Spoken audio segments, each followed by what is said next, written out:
Hi friends, स्वागत है आपका मेरे चैनल में। कैसे हैं आप लोग? उम्मीद करती हूँ बहुत अच्छे होंगे। 2020 खत्म हो रहा है और हमारे पूरे संसार के लिए ये साल बहुत वैसा रहा है। तो इसमें मेरी आपसे यही गुजारिश है कि कोरोना से मुक्ति पाने के लिए सरकार ने अगर आपको लॉकडाउन में छूट भी दी है तो आप सारे रूल्स रेगुलेशन का पालन करें, यानी कि मास्क पहनिए, हैंड सैनिटाइजर का करिए और डिस्टेंस बना के रहिए।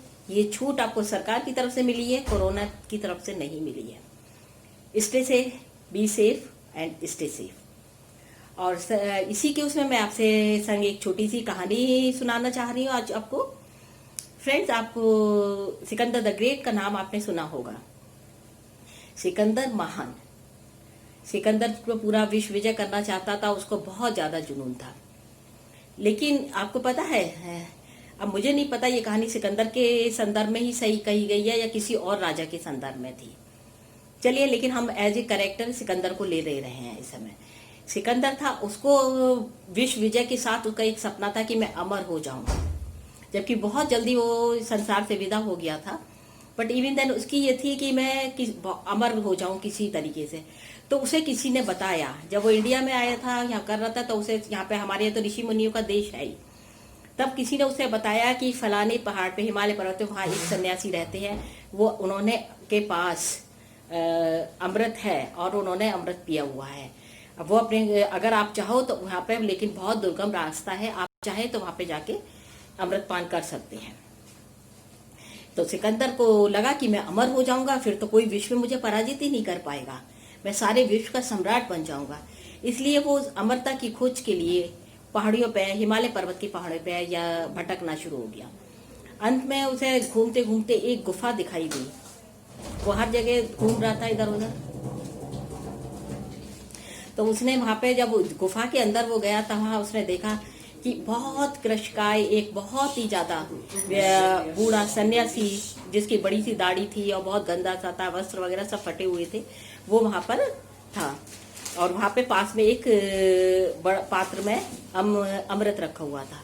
अब इधर सिकंदर बहुत व्याकुल भी हो रहा था कि अरे मुझे तो मतलब, और प्यास के मारे भी, और दूसरा जब उसने देखा अमृत से भरा हुआ घड़ा, वो खुशी के मारे गया और उसने जैसे ही उस घड़े को हाथ लगाया, तब उस बुजुर्ग ने पूरी ताकत से लगा के, जो बुजुर्ग सन्यासी था, एकदम से चिल्लाया, रुको सिकंदर, तुम ये अमृत नहीं पी सकते। सिकंदर ने एकदम उसकी तरफ देखा कि तुम सिकंदर द महान से ये बात कर रहे हो, तुम्हें पता है तुम किससे बात कर रहे हो? तो बोला, पहले मेरी बात सुन लो तुम, उसके बाद तुम अमृत पीना।